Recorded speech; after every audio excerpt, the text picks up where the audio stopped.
V letošnjem letu bo Republika Slovenija vodila povezavo 14 držav Evropske unije aktivnih na področju razvoja socialne ekonomije na nacionalni in evropski ravni.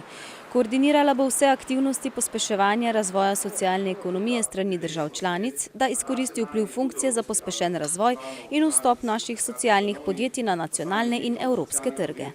In druga, to je bilo tudi jasno izraženo pričakovanje držav članic.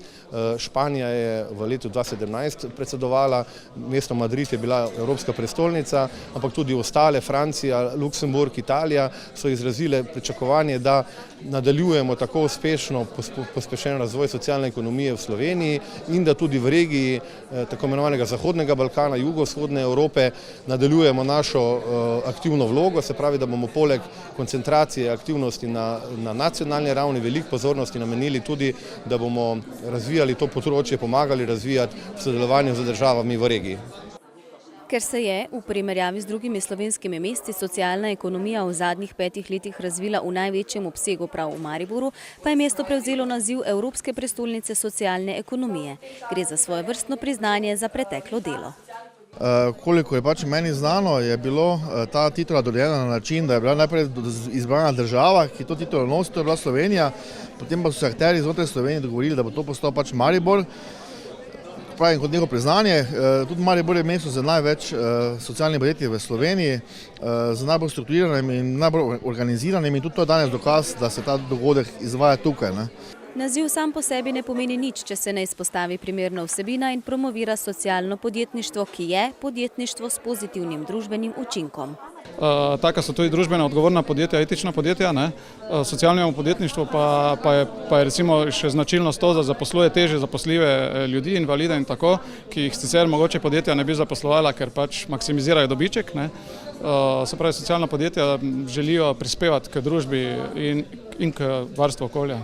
Med članicami, kot so Španija, Italija, Francija, socialna ekonomija prispeva k družbenemu proizvodu okoli 10% BDP-ja in zaposlujejo 11% ljudi. Pri nas je slika nekoliko drugačna.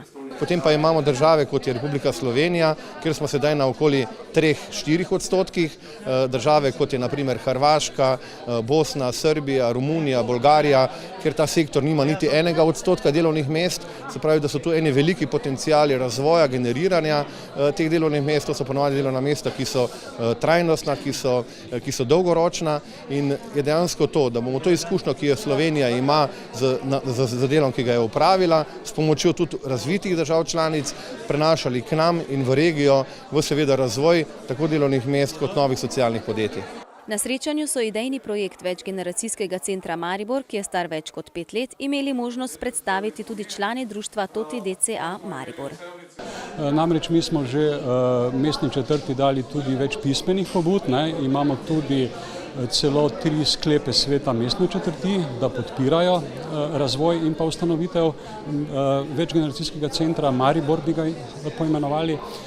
In pa v letu 2014 smo dali tudi mestni občini Maribor, torej vsem odločevalcem en idejni projekt, strokovno pripravljen, kjer smo jih pač pozvali k temu, da Maribor potrebuje en takšni večgeneracijski center. Mislim, da je edino večje mesto, ki ga dejansko nima.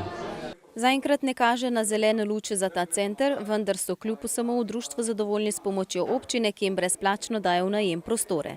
Tam lahko izvajajo svoje dejavnosti, ki jih obiskuje vedno več, predvsem starejših občanov.